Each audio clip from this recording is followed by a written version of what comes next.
so powerfully about things that really, really matter. And Bliss, that was incredible. And Bliss has never spoken in public like this, from a stage like this before in her life. I saw her about half an hour, 45 minutes ago, a little apprehensive, but you absolutely nailed it there, Bliss. Well done, and what an amazing contribution. An amazing contribution you're already making to our country, so thank you for that. And as Ange said, it is really great to be here at the iconic Pinewood Studios, the spiritual home of Britain's film industry. And, you know, the leader of the opposition thinks that if you do a couple of shifts in McDonald's, then you can become... Well, by that logic, if I keep coming back here, I could be the next James Bond.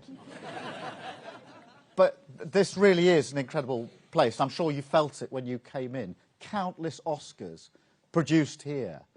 An engine of growth which supports 8,000 jobs. And more than that, a beacon to the world of British creative brilliance. So I'm delighted to be here to launch our plan for change. Because this is about who we are as a nation. How do we project our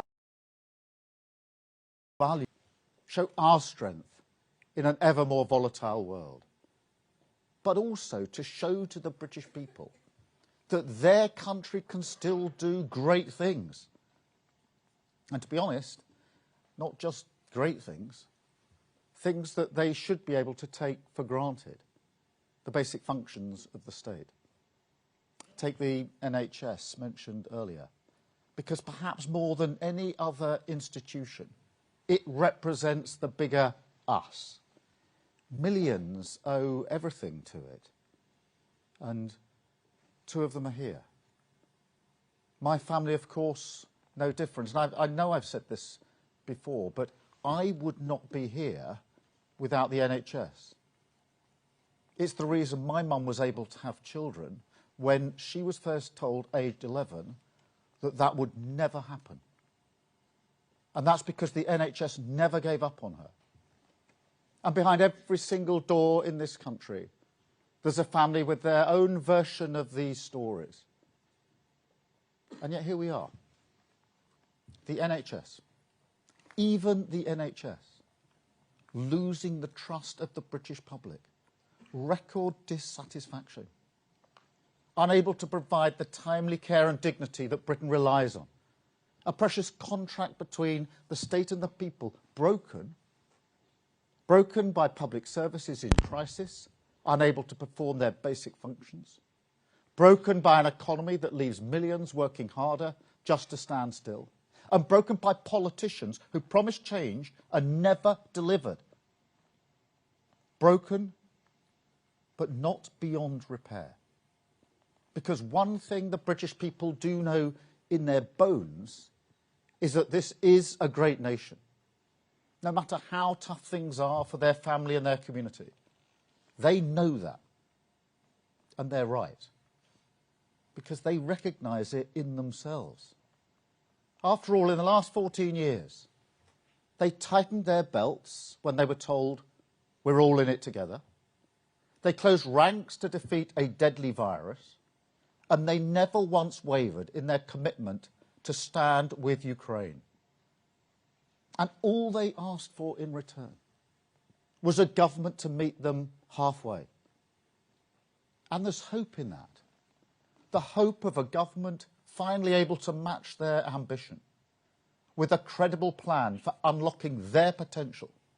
A great nation, rediscovering it can do great things, renewing that contract with the people, delivering the change that they voted for.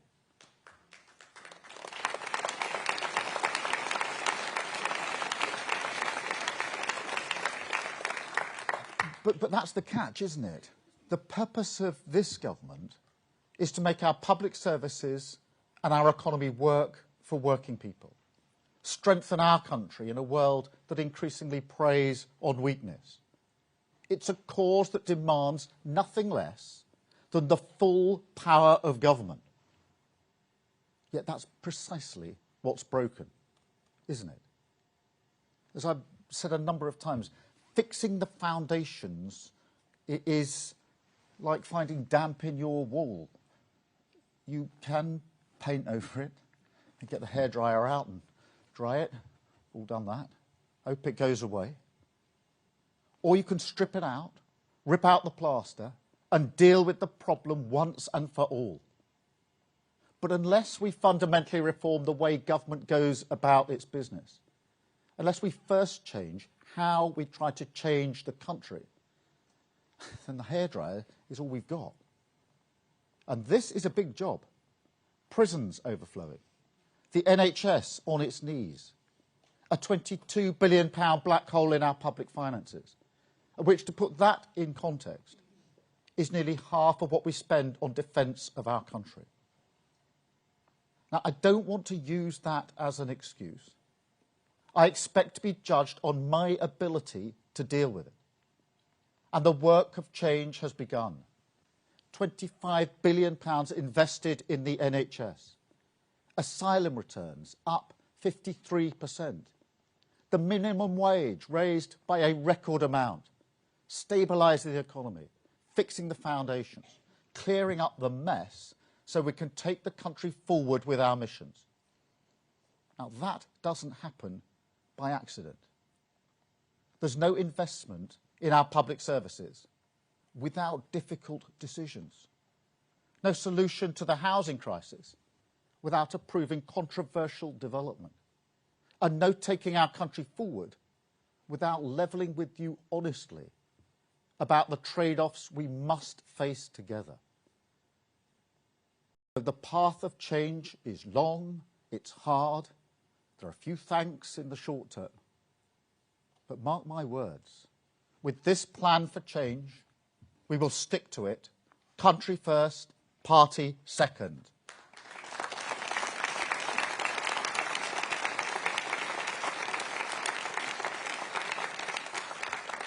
So in that country first spirit, we change our plan, a plan for change, a plan that does two things at the same time. First, it doubles down on our national missions, a strategy that, for all the has remained robust since we published it nearly 2 years ago. A strategy that will give the government and the nation, whether in calm or choppy waters, the stabilising certainty of the clear destination, guide us towards a decade of national renewal. Yes, some will say, we've heard these missions before. Where's the rabbit out the hat? In Westminster, they always say that. But I make no apologies for sticking to our plan, and no apologies for fixing the eyes of Whitehall on the long-term good of our country. However, to drive those missions forward in this Parliament and show our progress towards them, today we publish new milestones, measurable milestones, that will also give the British people the power to hold our feet to the fire. Because that accountability, that is part of how we shift the focus in Westminster towards long-term change. Second, our plan commits Whitehall to mission-led government, an approach to governing that won't just deliver change, but also change the nature of governing itself, fix the foundations and find tools for the job. Make no mistake, this plan will land on desks across Whitehall with the heavy thud of a gauntlet being thrown down. A demand, given the urgency of our times, for a state that is more dynamic, more decisive, more innovative, less hostile to devolution and letting things go, creative on the deployment of technology, harnessing its power to rethink services rather than replicate the status quo in digital form. Artificial intelligence is particularly crucial here. This country, we are strong already, And we must become stronger still. And we must also tear down the walls of Whitehall, let the nation in, a state that builds its capacity through partnership, rather than viewing itself as the only source of expertise. Because ultimately, mission-led government is a plan for the nation, a partnership. Businesses, charities, campaigners, unions, investors, England, Scotland, Wales and Northern Ireland, the people of these islands, all pulling in the same direction on taking our country forward. Because at the end of the day, we all have a stake in change. We all look forward and see the same horizon. We all feel the burden of where we are as a country. The contract which must be repaired is ours. And that requires change. So this is our plan. It begins, as we set out in our manifesto, with strong foundations: economic stability, national security, border security. Those fundamentals never change, and we will never risk them. That's the argument we made and continue to make about the values of a changed Labour Party, serving the real concerns of working people. Not changing the conversation, not walking away or talking down to them. And that's not just about immigration. But, as ever, that shows the argument. Take these statistics that were published last week.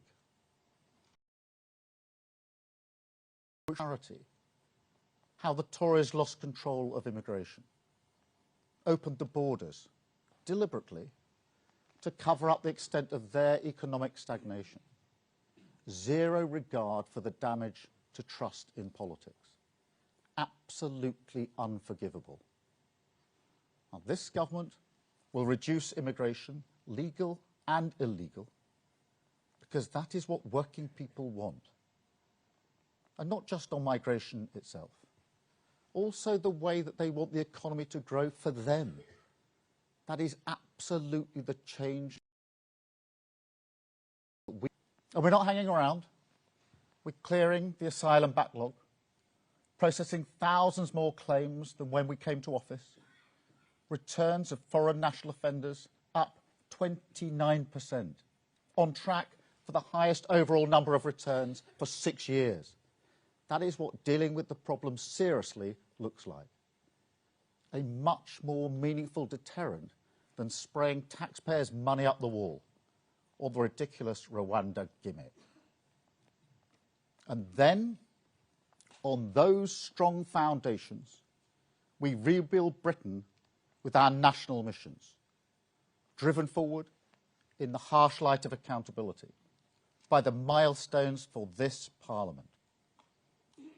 1, higher living standards in every region of the country as we target the highest sustained growth in the G7. So working people have more money in their pocket. The burden of the cost of living crisis no longer intruding on the joy of their family life. 2, Britain rebuilt with 1.5 million new homes. So the security I enjoyed when I was growing up, the base camp aspiration of home ownership, doesn't move further and further away from working class families like mine. 3, safer streets, more police on the beat, stamping out antisocial behaviour in every community. Because nobody should feel insecure in the streets that they call home. 4, the best start in life for every child, with a record proportion of 5-year-olds starting school ready to learn. Because it's a scandal, an affront to the British value of equal respect, if we do not give every child, whatever their background, a fair chance to succeed. 5, clean power by 2030, homegrown British energy, making our country more secure. So never again can a tyrant like Putin attack the living standards of working people. And 6, waiting lists in our NHS cut. The 18-week target from referral to treatment finally met. A symbol of the NHS back on its feet, facing the future, dignity and care restored to millions. Now, some people may say, that's pretty brave. You've seen the books now. You know how hard that NHS milestone is. Building 1.5 million homes is ambitious, perhaps a little too ambitious. And look, I'll be honest, they're right. We face an almighty challenge to hit these milestones by the end of this Parliament. Like I say, we're starting from ground zero. Waiting lists over 7 million. Housing starts and permission the lowest for a decade. 1 in 3 children not ready for school at the age of 5. And that's kids in reception who aren't starting to read. They're struggling to speak. And, you know, in fact, given our inheritance, let's say on housing starts, clearly, if we don't turbocharge house building with reform, we won't meet that milestone. And if that level of candour surprises you, then honestly, it shouldn't. After all, what is the point of setting a target that you can deliver without bold action? That's not public service. That's political cynicism. No, the job of these milestones is to take our country forward, drive reform through the public sector. It's not about making the government look good. So yes, they are risky for us. Country first, party second. Because that is something we've totally lost sight of in British politics. And to be honest, I don't think there's a swamp to be drained here. But I do think that too many people in Whitehall are comfortable in the tepid bath of managed decline, have forgotten, to paraphrase JFK, that you choose change not because it's easy, but because it's hard. Now, I totally get that when trust in politics is so low, we must be careful about the promises we make. But across Whitehall and Westminster, that's been internalised as a don't finish us, set targets that will happen anyway, like Rishi Sunak's inflation target, for example. And then they wonder why working people won't give you a pat on the back. Wonder why working people no longer believe that politics can make a real difference to their lives. Our plan for change is a break, both with the unrealistic bluster of Boris Johnson, but also with the acceptance of decline that was Rishi Sunak's 5 pledges. Our plan for change is the most ambitious and credible programme for government in a generation. And we embrace the risk that comes with it. Because if there was no jeopardy, if there was no resistance, no blockages or impediments for us to remove, then as sure as night follows day, that will be a sign that we're not serious about delivering change. And I will never do that. The mandate was for change, and change is what we will deliver.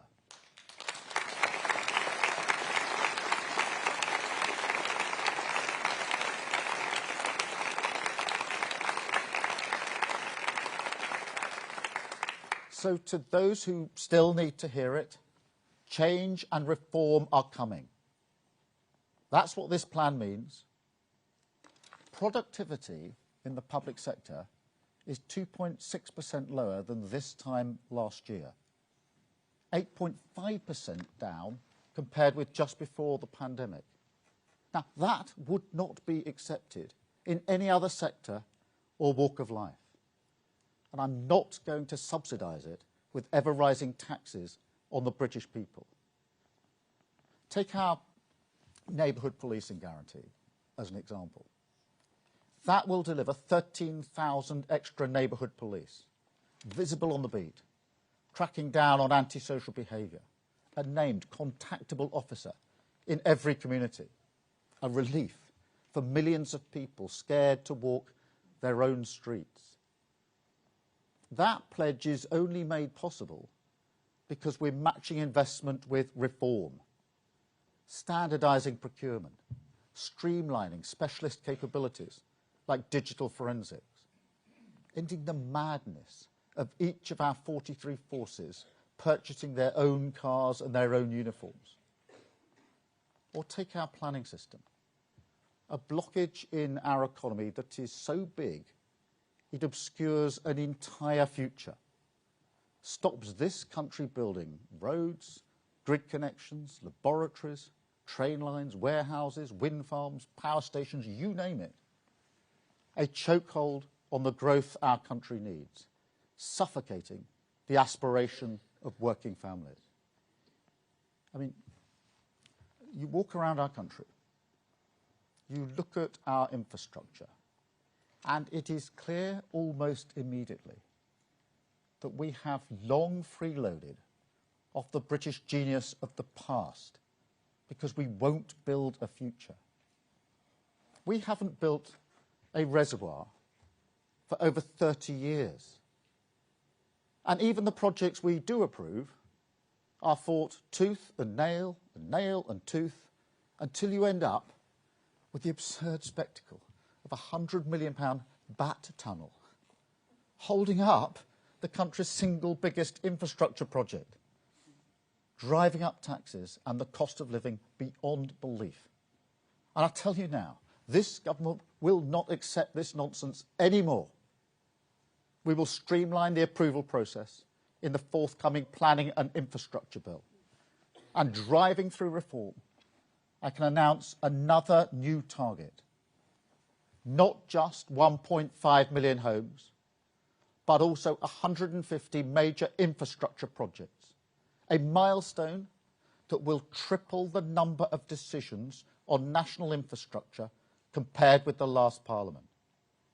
And just as importantly, will send a very clear message to the NIMBYs, the regulators, the blockers, the bureaucrats, the alliance of naysayers, the people who say, no, Britain can't do this. We can't get things done in our country. Well, we say to them, you no longer have the upper hand. Britain says yes. Because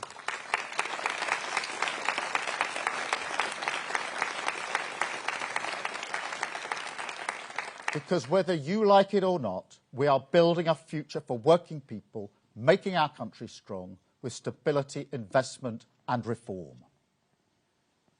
And we're building it with urgency because there's no time to lose.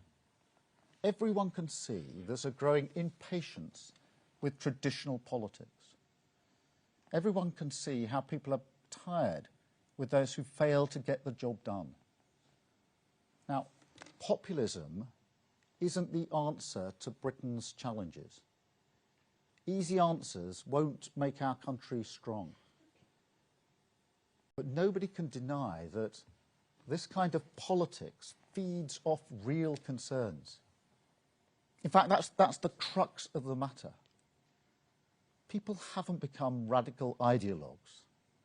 We are still, in our values, a pragmatic nation. What people want from their politics, that hasn't changed. They want a stable economy. They want their country to be safe, their borders secure, more cash in their pockets, safer streets in their town, opportunities for their children, secure British energy in their home, and an NHS that is fit for the future. And that is why we've set these missions. Missions to make our country strong. Missions to make working people better off. Missions this government will deliver.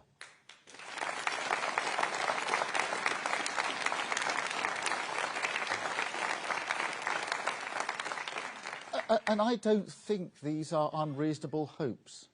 Clearly not. But nor do I underestimate how little faith there is from working people, most of all, that politics can still deliver for them. And that's not unreasonable either. Because they kept to the contract, worked tirelessly for their family and their community, but the previous government never kept their side of the bargain. And that is what we must change. That is what these missions add up to. I don't want to give you the whole story about my parents all over again. But no matter how tough life was growing up, they always believed that if they worked hard, Britain would be better for their children. You can call that hope. You can call it security. You can call it aspiration. In the end, it amounts to the same thing. It's a feeling, a belief, a confidence that allowed working class families like mine to raise their eyes, to look forward and build their lives around the future. People can call that sentimental if you like, but I am convinced that if we unlock that potential, there is so much power in this country. I'm convinced that if we get these missions right, we can make our country stronger. I'm convinced that if we can show that politics can change Britain for the better, then we can face the future with confidence. A country secure in its values, determined to walk through the storm and build a new Britain with 1.5 million new homes, neighbourhood policing in every community, children starting school ready to learn, a more secure energy system, living standards raised, people better off, more cash in their pocket, and dramatically cut waiting lists. That is my plan for change, the driving purpose of this government, and we will stay the course. We will fix the foundations, repair the damage, reform government, and rebuild Britain through the power of change. Thank you very much. Thank you.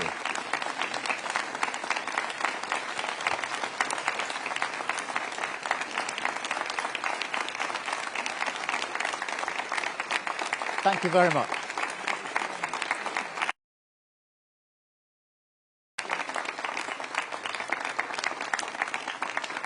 Thank you. I'm now going to take a number of questions from the media. I'm starting with Chris Mason from the BBC. Chris. Thank you, Prime Minister. Chris Mason at BBC News. You've set out these milestones this morning. Immigration isn't one of them, but you have talked about it and it is in the document. And so people might wonder whether it's a priority or not. Thank you. There are basics in government. One of them is security and security of our borders. And they're foundational. And they must be delivered. So immigration and control of immigration must be delivered. That is a foundational principle that any government must do. The missions then sit on top of that. They're the change that the government will then bring about. And so these are absolutely integral to our plan. They're the foundational stone of the plan, and they will be delivered. We'll bring in immigration down, both legal and illegal. But I take that as the basic security that any government must deliver, and we build the 5 missions, the plan for change on that. Thank you, Chris. Can I come to... Sorry. Yeah, I've got stuck. I got stuck, I'm up. Prime Minister Beth Rigby, Sky News. I want to follow up on Chris's question because I'm a bit confused. You say migration in this country under the Tories is unforgivable. You said borders are one of your top 2 priorities. You put tackling small boats into your mission promises before the election, adding it to your 5 missions. And yet on the banners behind you, there's nothing there. In the 6 milestones of measurement, there's nothing there. So you have not given the public one metric on which to measure. And it's not because you fear failure Or is it because you said it was a priority to win, but actually it's not even in your top 6? Thank you. No, Beth. The way we've constructed it is that there are foundational things that a government must do, and they are based on security. So national security is obvious, but border security is equally obvious in my view, and that's why I've said we are committed to bringing down immigration, both legal and illegal. We must stop people crossing in boats across the Channel, and we have to get to grips with the volume of regular migration we have in this country. The statistics last week were shocking. Net migration of nearly 1 million, quadrupled in just 4 short years. It is the duty of government to bring that down. It is our duty to do it, and that's why I set it out in my speech that that is what we would do, and we will do it. The missions are then the additional things that we want the government to do, the change that we want to bring about, and that's why we set them out in our manifesto. Each of the chapters in our manifesto was an example of how we would deliver that, and the plan for change then takes them forward with measurable milestones so that the public can see whether we're making the progress that we need to make in the missions. But the foundation is still the foundational stone on which this is built, which of course includes as an integral part border security. Thank you, Beth. Robert from ITV. Robert Beston, ITV. Prime Minister, I don't know whether your colleagues mentioned this to you, but there's actually never been a parliament in modern times when real household disposable income didn't rise. I mean, it rose the lowest on record in the last parliament, and it's currently forecast by the Office for Budget second lowest on record in this parliament, largely because you put up employers' national insurance. So what is your target for increasing real household disposable income, living standards? Because unless you put a numerical target on it, it's a meaningless milestone. One of the worst failures of the last government was that living standards went down. People were actually worse off at the end of the government than they were at the beginning of the government. That's unforgivable. And that's what we want to turn around, to make sure people feel they're better off. There's one thing that came across in the election. Ask people the questions on the doorsteps up and down the country, do you feel better off? There was only one answer given to that question, which was no. And that's what we intend to turn around. Stabilising the economy was an essential first step, because until you stabilise the economy, you can't build anything. On that, we then drive at living standards and drive them up. And people know when they're better off. It's one of the first things that people talk about. Of course, we'll go on. That's what the milestones are here. They all ladder up to our plan to make sure that living standards go up. But this is, I think, one of the most important people. Do people feel that they're better off? Do they feel safe? Do they feel they've got an NHS that's working for them? These are the fundamentals that I think everybody is most concerned about. Thank you very much, Robert. Chris Hope. Chris Hope from GB News, Prime Minister. Again, sorry on secure borders. Your plan is to reduce net migration and reduce overall small boat crossings. GB News viewers will be saying simply, is that it, Prime Minister? Why can't you stop the boats and cut net migration to under 100,000? Is it because you can't or you don't want to? And just very quickly, can you afford all this with no more big tax rises? Look, Chris, we are going to drive down migration, both legal and illegal. That will only be done with a serious plan. We had a gimmick for a number of years called Rwanda. What happened? The numbers went up. We wasted a lot of money, £700 million, removing 4 volunteers to Rwanda. It didn't work. The only way to make it work is to smash the gangs that are running the vile trade, and that's why we've invested so much in setting up the command that is needed to do that, and with the enforcement action that follows through. And as you know, there was a very significant arrest just the other week in relation to the work that we are doing. That is how you do it. That is serious. That is a government that absolutely is getting it. We had, you invite me to put an arbitrary number on it. For 14 years, we had an arbitrary number under the previous government. They said it was a hard cap. It wasn't hard, and it wasn't a cap. The net result of their deliberate policies was that migration went up 4 times, staggering those figures of last year. So we will not be following that approach. We're going to do this in a serious way to take migration down. And I think that's what the British public want, a serious plan to ensure we've got control of our borders, not arbitrary caps.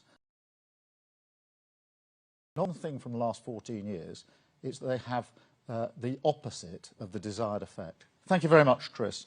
Gary from Channel 4. Thank you very much, Prime Minister. I'd like to follow on something that Robert Peston was asking about there, because you say people know if their income's gone up, but you're very specific in here. You're saying you want the measure used, annual average growth of household incomes. You want that measure to go up. It went up by 0.3% in the last Parliament, and it's projected by the OBR to go up by 0.5%. Do you, under your give yourself a pass mark if it is 0.5%? Is that job done? And I've got to ask some of these other ones, which are slightly puzzling. On the NHS pledge, milestone, sorry. What happens to all the other ones that you backed on the NHS in the general election, like, for instance, 4-hour waiting times for A&E? And can I also ask you, make a point in this document of talking about the 1.5 million homes in England? Gary, it's one question. Well, it's a long document. We've come a long way. Yeah, but I mean, we're never going to got a lot of people to get through. You change your language here on housing and you say it's hugely ambitious. Is that because you actually think the 1.5 million is a bit of a moonshot and you're not going to get there and you're preparing the ground for that? Well, Gary, let me take all 3 parts of your question. Firstly, on living standards, look, nobody feels they're better off under the last government. And, you know, we just tested that on the 4th of July across the entire country. One of the main conversations on every doorstep was people saying they didn't feel better off. In fact, they felt worse off. That's what we are intending to change, and that's why we've made it one of the priorities under the plan. On the second point you make about the NHS, I want to hit, because I do not accept the proposition that because you drive to deal with waiting lists, then everything else must suffer. That is part of the thinking of the last 14 years. It's part of the reason you have managed decline, because you accept that and you accept other standards can go down. I don't accept that. And that's why we're going to drive this hard on delivery. That's why we're going to drive through reform at the same time.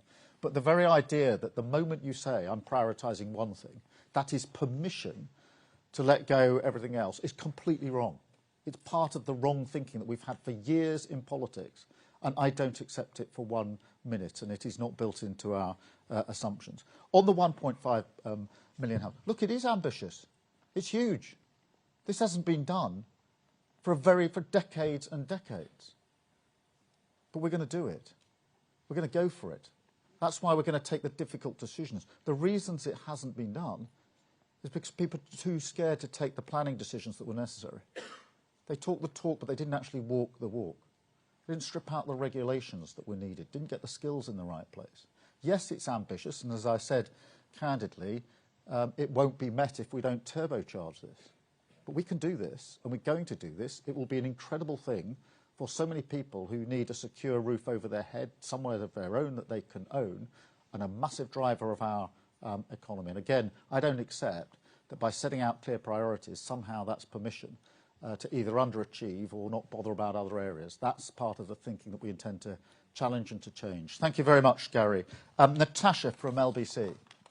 Prime Minister, thank you. Natasha Clark, LBC. First it was foundations, then it was missions, then it was steps, now it's milestones. Do you accept that this is quite a confusing plan for the public to understand what on earth your government is going to be all about? And obviously today you've told us that you're going to downgrade that growth aim from the highest of the G7. It's now just an aim. Clean power on 2030, it's now at least 95%. Are you watering down some of your promises after realising that government is a bit harder than you thought? No, and the order in which you put things wasn't the order in which I announced them, because I announced the missions 2 years ago as our 5 national missions to give a sense of purpose-driven government. And, you know, like all of the strategies I've set down since I became Labour leader before 2019, after getting through the 29 election, and then into the election of 2024, we've had a strategy, we've had a plan, and we've stuck to it. So those missions went down 2 years ago. We've stuck to them. I've just reiterated them now. We had them as our foundational documents in the manifesto. As I say, it was a chapter for each mission in the manifesto, so that's what we took to the country. That's the change that people voted for. We had 6 steps, the initial steps that we would do, which we indicated that we could do quickly after the elections. Things like setting up GB Energy, which we have done, and other things we've been able to achieve, putting the money in to drive and make sure we got those 40,000 extra appointments every week. We then passed the budget to make sure we could stabilise the economy, and now we set out the milestones so that people can measure, are we making proper progress on our missions, back to what we said 2 years ago, and what will it feel like for me? Will I have more money in my pocket? Will I be able to get an appointment at the NHS when I need it? So these are, if you like, something for the public to use to hold us to account on what we say we can achieve on the missions in the first 5 years. And I'll be absolutely straight about, it is also designed to push and drive the reform that we're going to need if we're going to ensure that we bring about the change that's so desperately needed. Thank you very much. I've got Eleanor from the Eye. Eleanor. Hello, Prime Minister. Eleanor Langford from the Eye paper. Labour previously stated that it was going to achieve 100% clean energy by 2030, but this document today only puts that at 95. Is Labour rowing back on its clean energy pledges? No, the Clean Energy Pledge is today exactly what it was in the election. That has always been central to our mission. It's a bit like the 1.5 million homes. It's really difficult. And when we first set it out 2 years ago and started our conversations, almost everybody we spoke to said, that's tough. But then when we developed those conversations, people said it can be done, but it can only be done if it's turbocharged. So there's no watering down. There's a doubling down on the determination to achieve it. Thank you very much. Martin from the Express. Thank you, Prime Minister. I'll have another stab at immigration. I'm still not sure what your actual plan is to tackle illegal crossings, which are up since you've become Prime Minister, the asylum bill, which is up since you became Prime Minister.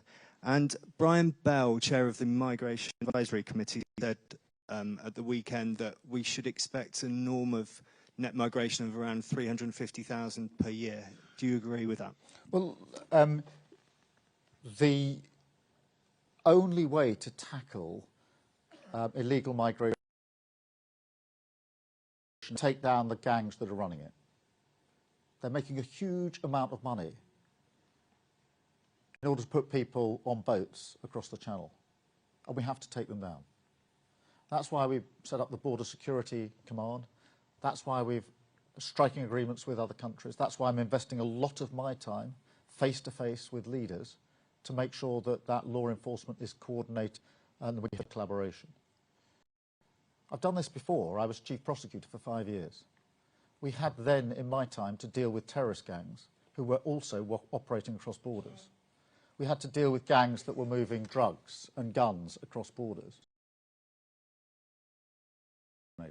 I've never accepted, and I won't accept, and I've said this before and I'll say it every day, I've never accepted that apparently we can deal with terrorist gangs, apparently we can deal with gangs that are running guns and drugs, but apparently we can't deal with those people who are running this vile trade. I don't accept that. And I think that's the serious answer to this problem. Not a gimmick that made absolutely no difference and cost a fortune. And so that's how we have to take down the gangs that are running the trade in the first place. On the asylum costs, of course we've got to bring them down. We've got to process the claims. Because the last government didn't stop the boats and didn't process the claims. They've got record numbers of people who are stuck in the middle, having to be accommodated at the taxpayer's expense. That was a ridiculous way to run the country, and we're going to change that. Thank you very much. Can I have Anna from the FT?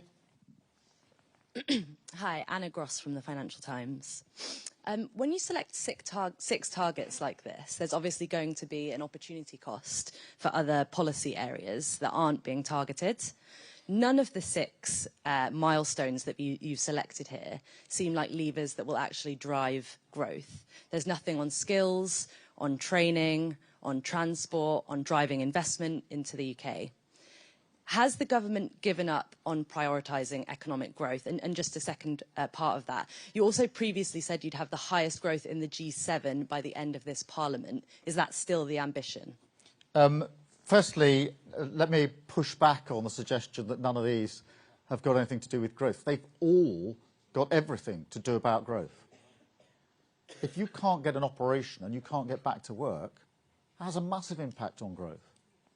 Housing has a massive impact on growth. It's one of the biggest factors in determining growth, the house building projects across the country. Not just the projects themselves, but also the way in which it allows people to live where they need to live for the jobs that they're going to have. So these are all deliberately there, laddering up to growth, which is the #1 mission of this government. So each in their own way contributes to that. Clean power is another example.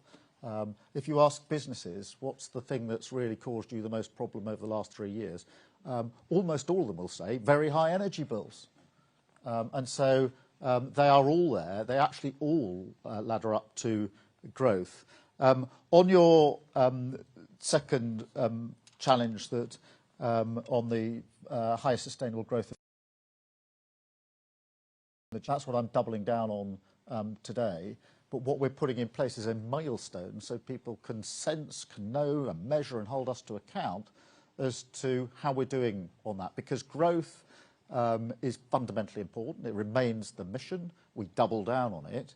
But growth in the abstract doesn't feel the same or doesn't mean the same thing as people feeling they're better off. And therefore, I want to make sure that people understand, what do we mean when we say the highest sustainable growth in the G7? We mean you're going to feel better off.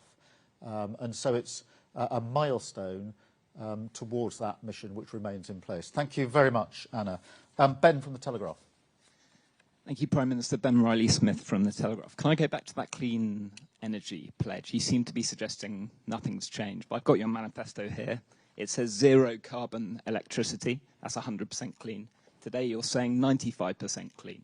So are you really arguing that voters, when they read 0 carbon, should have read 5% carbon? Well, Ben, the mission hasn't changed from the day I launched it nearly 2 years ago in terms of where we need to get to on clean energy by 2030. It's exactly the same as it always was. There's always going to be a mix, but that, and we've not changed it today. Thank you. Harry from The Sun. Thank you, Prime Minister. Harry Cole from The Sun.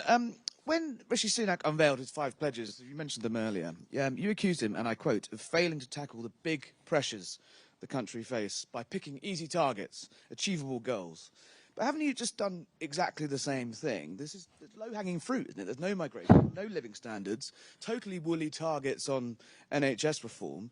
And to quote you again, where's the thud on Whitehall's desk about the 11 million working-age people who are not in work? How can that not be a mission? And while I've got you, what's your response to the poll this morning that says half of voters, including lots of people who voted for you in July, think you're doing a bad job? Well, look, Harry, on the ambition here, 1.5 million homes is to do, if we build that, is to do something that hasn't been done for decades. That's really bold. It's not lacking ambition. That's not easy. It won't happen, by the way, if we don't make the change that we've spelt out. It will not happen. That's what I spelt out directly in my speech. That's how hard it is. Waiting list down to target by the end of this Parliament when there's 7 million. That's never been done before. That's hardly unambitious. That's hardly the warm bath that Rishi Sunak got into. Clean power by 2030. I can tell you, Harry, when I announced that 2 years ago, the first response of almost everybody is, that's not achievable. You're never going to do it. They didn't say, oh, that's a breeze. So I don't accept that they are not ambitious. I accept they're actually really risky for us to put them up there, because that is now the measurable that we've chosen to put before the public. And look, Harry, on polls or anything else. I know what I was elected to do, which was to change the country for millions of people who desperately need change. I knew we had to do the hard yards early on, take the tough decisions early on. Anybody who's ever run a business or an organisation knows if you're going to change things, you don't identify a tough decision and say, I'll do it in a couple of years' time. You do it straight away. I'll be measured when we get to the next election by whether I've delivered on what I'm saying I'll do for the British public, and that is the plan that we've set out today, the measurables that we have chosen to put out there to be measured against. And I've chosen them because I'm convinced they're the change that the country needs and people need to feel. So thank you, Harry. Aubrey at the Times. Good afternoon, Prime Minister. Aubrey Alagrassi from The Times. You talk about the need to be honest about trade-off. Isn't it the case that by focusing the government quite narrowly on these targets, you will neglect and deprioritise other things? That could include accident and emergency, GP appointments, immigration, and violence against women and girls. So can you be honest about the trade-offs that you're making here? And to follow up on the question about the Clean Energy Pledge, you say that it's exactly what was in the manifesto, but we've reread it, the 90% figure doesn't appear there. So can you explain to people why it can't be 100% by 2030? Yeah, look, in terms of the trade-offs, I'd say two things. Firstly, I think everybody would accept that a government needs priorities. And the reason a government needs priorities is because without priorities, you don't and you don't have the focus that you need. So we have to have priorities.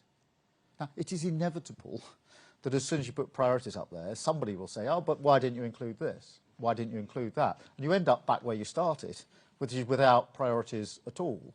So you have to have priorities to drive delivery. Every business knows that. Every organisation knows that. Anyone who's ever done anything in their lives knows that you need to have priorities if you're going to get things done. If you just have a generalist scattergun approach, it's the surest way of ensuring that you're not actually going to deliver anything. I do not accept priorities up there that we're giving permission on everything else to fail. I don't accept that. I won't accept that. That is not acceptable, and it's not the way we'll do government. But this is setting out measurables for people so that they can see how we're making progress on our missions and hold us to account for those missions and to drive delivery and drive the change that we need in order to do so. In relation to the Clean Power mission, as I say, we launched this 2 years ago. The ambition, the nature, what we've said about it has been completely consistent for 2 years. As I say, the reaction at the time is it's not possible, something I didn't accept then and I don't accept now. I've got Sophie from the Daily Mirror. Sophie Huskisson from the Daily Mirror. Prime Minister, Scotland has vowed to axe the two-child benefit limit. Will you now reconsider your decision not to scrap it, to hit your milestones to give children the best start in life and to improve living standards? Well, Sophie, what I can say is I'm absolutely committed to driving down and dealing with child poverty. That's what the last Labour government did to huge effect. It's why we've set up the task force to deal with this. But I don't accept that this is just one thing that needs to happen.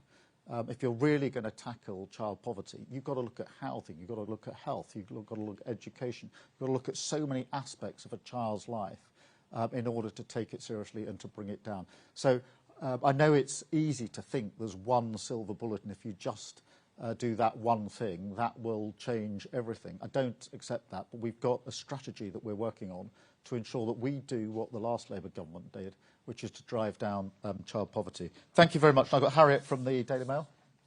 Thanks, Prime Minister. Harriet Line, Daily Mail. Since coming into office, you've launched 67 reviews, consultations and task forces, with even more in the pipeline. Critics say you're more interested in talking shops than tough decisions. Don't these reviews show that you simply didn't have a plan for what to do when you got into government? No. And if you look at what we've done, there's a whole list of things that we've done already in government. I listed some of them in my conference speech in September. I haven't got time to repeat that speech here, but there were a long list of things that we've already delivered on, setting up Great British Energy, making sure that we're doing the already starting on the planning reform that we need, already using the money we've got to bring down the waiting lists in our hospitals. There's the Border Security Command already set up. So the delivery, there's lots and lots of stuff that's being delivered. But of course we've got to review things when we get into government. The first thing we had to do was review the books. I'm glad we did, although I didn't like what we found. We reviewed the books and found there was a £22 billion black hole. It's a good thing we did that review, because if we hadn't done that review, we wouldn't have been able to pass the budget, which is now stabilising the economy. We reviewed how many people we had in our prisons. Many more than we needed, bursting point, to a point where, when I was trying to deal with the disorders, we were really struggling with whether we had enough prison places. That's unforgivable. I don't care which political party anyone supports. That is totally unforgivable. We're reviewing what's going on in immigration, because the numbers that came out last week were staggering. Of course we're going to review how we're going to deal with that, because everywhere you look, the failure of the last government was much more profound and deep than even everybody thought it was on the 4th of July. So, like any business or organisation, as I say, you've got to understand what you're dealing with once you're in a position to deal with it. And that's why we are looking across the board, looking at what we've got to do, and already getting on with the change that we need. Thank you very much. Thank you all. Thank you for being here.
Thank you, Ange, and thank you to all of our speakers, speaking so powerfully about things that really, really matter. And Bliss, that was incredible. And Bliss has never spoken in public like this, from a stage like this before in her life. I saw her about half an hour, 45 minutes ago, a little apprehensive, but you absolutely nailed it there, Bliss. Well done, and what an amazing contribution. An amazing contribution you're already making to our country, so thank you for that. And as Ange said, it is really great to be here at the iconic Pinewood Studios, the spiritual home of Britain's film industry. And, you know, the leader of the opposition thinks that if you do a couple of shifts in McDonald's, then you can become... Well, by that logic, if I keep coming back here, I could be the next James Bond. But this really is an incredible place. I'm sure you felt it when you came in. Countless Oscars produced here. An engine of growth which supports 8,000 jobs. And more than that, a beacon to the world of British creative brilliance. So I'm delighted to be here to launch our plan for change, because this is about who we are as a nation. How do we project our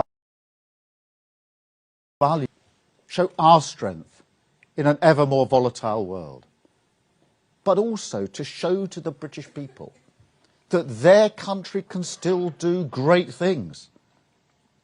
And to be honest, not just great things, things that they should be able to take for granted, the basic functions of the state. Take the NHS mentioned earlier, because perhaps more than any other institution, it represents the bigger us. Millions owe everything to it, and 2 of them are here. My family, of course, no different. And I know I've said this before, but I would not be here without the NHS. It's the reason my mum was able to have children when she was first told, aged 11, that that would never happen. And that's because the NHS never gave up on her. And behind every single door in this country, there's a family with their own version of these stories. And yet here we are. The NHS, even the NHS, losing the trust of the British public, record dissatisfaction, unable to provide the timely care and dignity that Britain relies on, a precious contract between the state and the people, broken by public services in crisis, unable to perform their basic functions, broken by an economy that leaves millions working harder just to stand still, and broken by politicians who promised change and never delivered. Broken, but not beyond repair. Because one thing the British people do know in their bones is that this is a great nation. No matter how tough things are for their family and their community, they know that. And they're right. Because they recognise it in themselves. After all, in the last 14 years, they tightened their belts when they were told, we're all in it together. They closed ranks to defeat a deadly virus. And they never once wavered in their commitment to stand with Ukraine. And all they asked for in return was a government to meet them halfway. And there's hope in that. The hope of a government finally able to match their ambition with a credible plan for unlocking their potential. A great nation, rediscovering it can do great things, renewing that contract with the people, delivering the change that they voted for.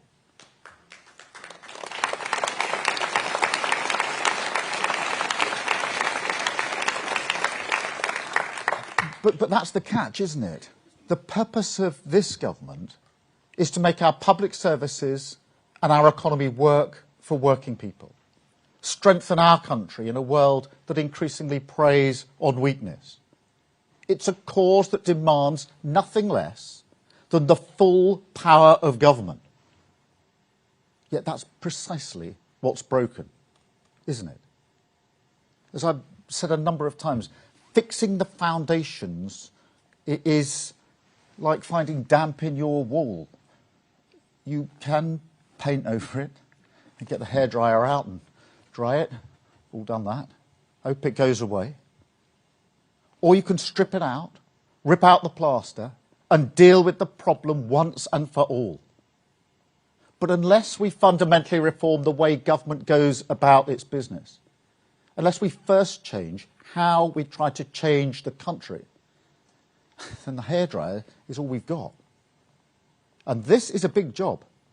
Prisons overflowing, the NHS on its knees, a £22 billion black hole in our public finances, which, to put that in context, is nearly half of what we spend on defence of our country.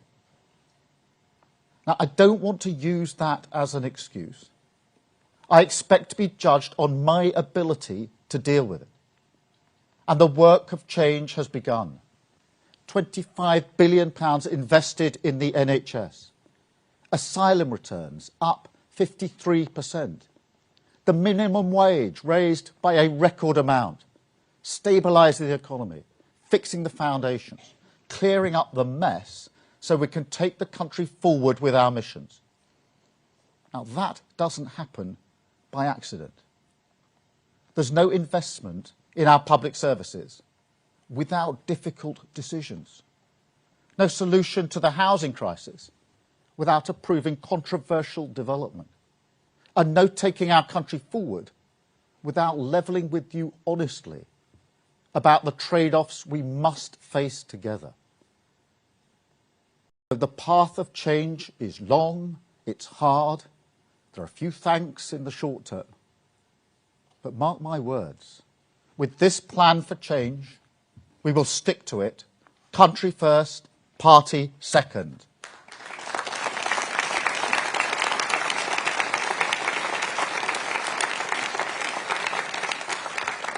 So in that country first spirit, we change our plan. A plan for change, a plan that does two things at the same time. First, it doubles down on our national missions. A strategy that, for all the has remained robust since we published it nearly 2 years ago. A strategy that will give the government and the nation, whether in calm or choppy waters, the stabilising certainty of the clear destination. Guide us towards a decade of national renewal. Yes, some will say, we've heard these missions before. Where's the rabbit out the hat? In Westminster, they always say that. But I make no apologies for sticking to our plan. And no apologies for fixing the eyes of Whitehall on the long-term good of our country. However, to drive those missions forward in this Parliament and show our progress towards them, today we publish new milestones, measurable milestones, that will also give the British people the power to hold our feet to the fire. Because that accountability, that is part of how we shift the focus in Westminster towards long-term change. Second, our plan commits Whitehall to mission-led government, an approach to governing that won't just deliver change, but also change the nature of governing itself, fix the foundations and find tools for the job. Make no mistake, this plan will land on desks across Whitehall with the heavy thud of a gauntlet being thrown down. A demand, given the urgency of our times, for a state that is more dynamic, more decisive, more innovative, less hostile to devolution and letting things go, creative on the deployment of technology, harnessing its power to rethink services, rather than replicate the status quo in digital form. artificial intelligence is particularly crucial here. This country, we are strong already, and we must become stronger still. And we must also tear down the walls of Whitehall, let the nation in, a state that builds its capacity through partnership, rather than viewing itself as the only source of expertise. Because ultimately, mission-led government is a plan for the nation, a partnership. Businesses, charities, campaigners, unions, investors, England, Scotland, Wales and Northern Ireland, the people of these islands, all pulling in the same direction on taking our country forward. Because at the end of the day, we all have a stake in change. We all look forward and see the same horizon. We all feel the burden of where we are as a country. The contract which must be repaired is ours. And that requires change. So this is our plan. It begins, as we set out in our manifesto, with strong foundations: economic stability, national security, border security. Those fundamentals never change, and we will never risk them. That's the argument we made and continue to make about the values of a changed Labour Party, serving the real concerns of working people. Not changing the conversation, not walking away or talking down to them. And that's not just about immigration. But, as ever, that shows the argument. Take these statistics that were published last week.